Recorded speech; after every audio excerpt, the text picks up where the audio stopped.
Hi hello నమస్తే welcome to my channel. నువ్వుంటే నా జతగా సీరియల్లో నిజంగా దేవా కోసం మిథున చేసే పోరాటం, అలాగే ఆవేదన నిజంగా ఎంత అంటే చూడ్డానికి చాలా అంటే చాలా ముచ్చటగా అనిపిస్తుంది.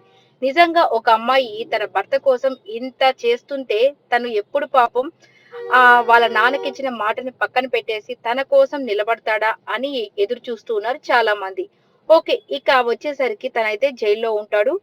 ఇక తనని విడిపించే దాని కోసము నువ్వు నిజంగానే మనసులో ఏదో బాధ పెట్టుకొని నన్ను వెళ్ళిపోమని చెప్తున్నావు దేవా. నాకది అర్థమవుతుంది. కానీ నేనైతే నిరూపిస్తాను. ఫస్ట్ ఈ రోజే నిన్ను నిరూపిస్తాను. నువ్వు ఆ అమ్మాయిని ఏమీ చేయలేదని చెప్పి. అలాగే నీ మనసులో కూడా ఏదో బాధ ఉంది. దాన్ని కూడా నేను తెలుసుకుంటాను. ఎవరి వల్ల నువ్వు ఇట్లా బాధపడి నన్ను దూరం పెడుతున్నావో, లేదంటే అసలు నా హాస్పిటల్‌లో ఉన్నప్పుడు అసలు ఏం జరిగింది? వీటన్నిటిని నేను కనిపెడతాను. అప్పటి వరకు నేను మాత్రం నిన్ను అస్సలు వదిలిపెట్టను. ఎందుకంటే నువ్వు కట్టిన మంగళసూత్రం నా మెడలో ఉన్నన్ని రోజులు, నా ప్రాణం ఉన్నన్ని రోజులు నేను మాత్రం నిన్ను విడిచిపెట్టను. నువ్వు నా భర్తవి అంతేను. ఇక ఎవరు ఏమన్నా కానీ నీ కోసం నేను నా ప్రాణాలనే ఇస్తాను కానీ, నేను మాత్రం నిన్ను వదిలిపెట్టను. నువ్వు కూడా నన్ను ప్రేమిస్తున్నావని తెలుసు నాకు. కానీ ఏదో నిన్ను శక్తి ఆపేస్తుంది. ఏదో ఒక ఇబ్బంది నా మీద ప్రేమని చూపించట్లేదు అని చెప్పేసి అర్థమవుతుంది. సరే ఓకే. ఏదేమైనా కానీ ఫస్ట్ నేను నిన్ను విడిపిస్తాను అని చెప్పి చెప్తుందనమాట. అయినా కానీ దేవా మాత్రం నీకు దండం పెడతాను మిథున. నా జీవితంలో నుంచి నువ్వు వెళ్ళిపో. నా భార్యగా నువ్వు ఉండొద్దు. నీకు చాలా ప్రాబ్లమ్స్ వస్తాయి. ఎందుకు మిథున ఇలా చేస్తున్నావు? నీకు నిజంగా దండం పెడతాను నువ్వు వెళ్ళిపో అని చెప్పి బ్రతిమలాడుతూ ఉంటాడు. అయినా మిథున మాత్రం అస్సలు ఒప్పుకోదనమాట. ఓకే. ఇదంతా ఇలా అయిపోయిన తర్వాత ఇక తనైతే బయటికి వెళ్ళిపోతుంది పోలీస్ స్టేషన్ నుండి. ఇక వెంటనే ఇంటికి వెళ్దాం అని చెప్పేసి ఆటో ఎక్కి వెళ్తూ ఉన్న టైంలో ఇంటి దగ్గర ఉన్నటువంటి బయట జనాలు ఉంటారు కదా, వీళ్ళంతా ఇక నేత్ర అయితే ఆ ఇంటిని ఖాళీ చేసి వెళ్ళిపోయిందంట. అందుకని అందరూ కలిసి వీళ్ళని తిడుతూ ఉంటారు. వీళ్ళ వల్లే నేత్ర వెళ్ళిపోయింది, మంచి అమ్మాయి వెళ్ళిపోయింది. సో వీడు దేవా ఇలా చేయబట్టే కదా ఒక అమ్మాయి ఇట్లా వెళ్ళిపోయింది. సో ఆ ఉసురంతా వీళ్ళకే తగులుతుంది, వీళ్ళు నాశనం అయిపోతారు. ఇట్లాంటి మాటలు మాట్లాడే వాళ్ళు చాలా మంది ఉంటారు కదా.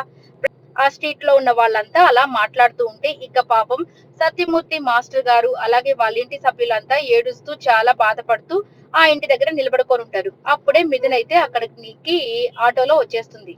ఇక మిథున్ వచ్చి ఏంటి మావయ్య, ఏంటి అత్తమ్మ, ఎందుకు బయట నిలబడ్డారు, ఏంటి జనాలంతా ఇలాగా ఏదో మాట్లాడుతూ ఉన్నారంటే, నీ భర్త చేసిన నిర్వాకానికి నేత్ర ఇల్లు వదిలి వెళ్ళిపోయింది, అదే ఖాళీ చేసి వెళ్ళిపోయింది. ఒక మంచి అమ్మాయి ఉద్యోగం చేసుకునే దానికి ఎక్కడి నుంచో ఈ ఊరికి వస్తే నీ భర్త వల్ల తను వెళ్ళిపోయింది అని చెప్పి చెప్తూ ఉంటే ఇక ఈ అమ్మాయి కామ్ గా ఉండిపోతుంది. ఎందుకంటే ఇంకా ఏం మాట్లాడినా ఎవరు నమ్మరు కాబట్టి ప్రస్తుతానికి కామ్ గా ఉండిపోతుంది. ఇక సత్యమూర్తి మాస్టర్ అయితే నిజంగా పాప ఆ మాటలన్నీ విని ఆయన కింద కూర్చొని ఏడుస్తూ ఉంటాడనమాట. ఏమనంటే, నేను ఇన్ని రోజులు అనుకున్నాను నేను చనిపోయిన తర్వాతైనా 10 మంది వచ్చి నన్ను చూస్తారేమోనని. కానీ వీడి వల్ల ఈ యొక్క సంఘటన వల్ల నన్ను ఇంకెవరు చూడ్డానికి రారేమో, నా పరువంతా పోయింది కదా అని చెప్పేసి అంటూ ఉంటాడనమాట. ఇక దాంతో మిథున్ అయితే వాళ్ళ మావయ్య చేతులు పట్టుకొని, మావయ్య నేను మీ కోడల్ని, నేనున్నంత సేపు మీ పరువు పోదు, ఎక్కడికి పోదు. నేనైతే మీ పరువుని కాపాడుతాను. అలాగే దేవాన్ని కూడా కాపాడి మళ్ళీ మిమ్మల్ని హ్యాపీగా ఉంచుతాను. ఈ ఇంటిని నేను ఎప్పుడు కూడా నాశనం అవ్వకుండా చూస్తాను. ఇది నా ప్రామిస్ అని చెప్పేసి చెప్పి అక్కడి నుంచి వెళ్ళిపోతుంది. ఇక అందరూ కూడా ఓకే. ఏదో చేస్తది ఖచ్చితంగా నా కోడలు అని చెప్పేసి వాళ్ళు కూడా కామ్ గా ఉంటారు. ఇక ఇదంతా ఇలా జరుగుతూ ఉన్న టైంకి ఇక పోలీస్ ఉంటాడు కదా, వీడికి ఎంత పొగరంటే ఈ పోలీసు యొక్క పొగర్ని ఎలా దించుతుందో మిథున తెలియదు కానీ ప్రస్తుతానికి వీడు మాత్రము దేవా దగ్గరకు వచ్చేసి చాలా అంటే చాలా వరస్ట్ గా మాట్లాడుతూ ఉంటాడు మిథున కోసము. అంటే మిథునని ఈయన దక్కించుకోవాలని చెప్పేసి నేను నిన్ను చూడరా ఏం చేస్తానను ఆ యొక్క కానిస్టేబుల్ కి చెప్తూ ఉంటాడు అనమాట. కానిస్టేబుల్ నువ్వు ఎఫ్ఐఆర్ ఎలా రాస్తావంటే వీడు జీవితంలో బయటికే రాకూడదు. ఎందుకంటే ఇంకొంచెం సేపట్లో అతన్ని కోర్టుకి తీసుకుని వెళ్తున్నారనమాట దేవాని. కాబట్టి చెప్తూ ఉంటాడు. నువ్వు ఎఫ్ఐఆర్ ఎలా తయారు చేసావంటే ఉన్న కేసులన్నీ పెట్టేసేయి వాడి మీద.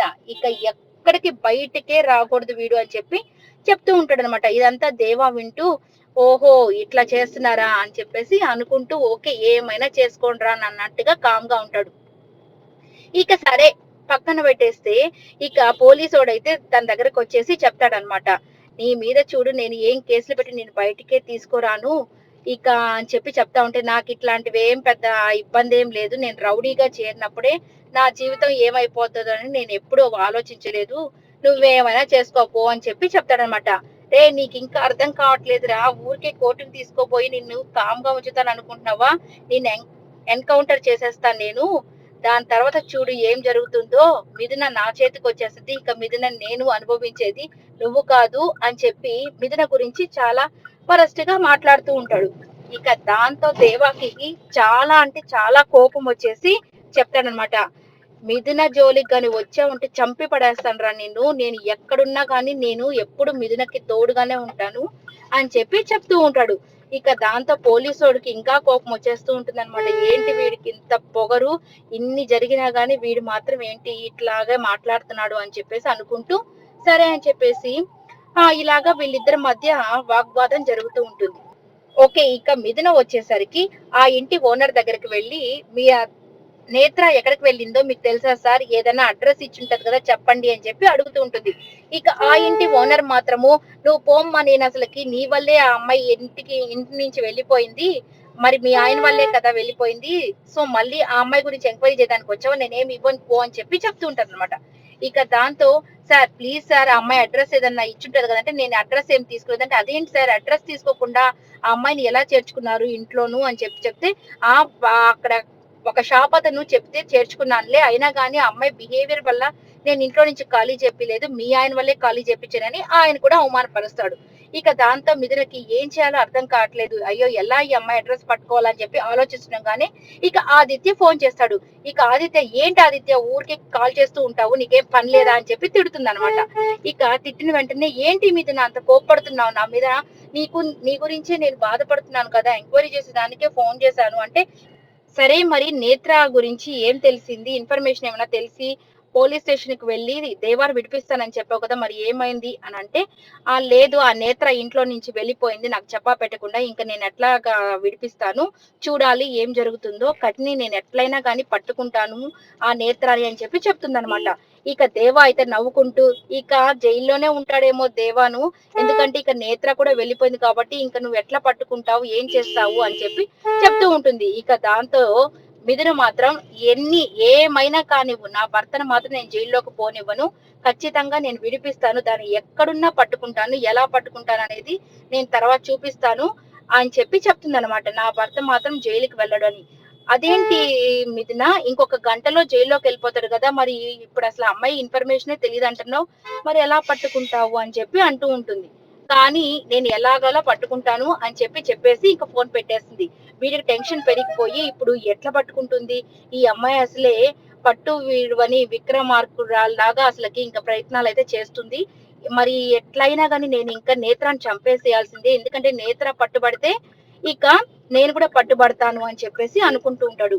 దీనికి ముందు మిథున చెప్తుందనమాట, ఈ అమ్మాయి వెనకాల ఎవడో ఒకడుండి ఇదంతా ఆడిస్తున్నాడు, వాడి సంగతి కూడా తేలుస్తాను నేను, మమ్మల్ని ఇంత ఇబ్బంది పెడుతున్నా ఏ ఒక్కరిని నేను వదిలిపెట్టను అని చెప్పేసి చెప్తూ ఉంటుందన్నమాట. ఇంకా దాంతో ఆదిత్యకి చాలా భయం వేసిపోతుంది, నేత్రాన్ని చంపేద్దామని ఫిక్స్ అయిపోతాడు.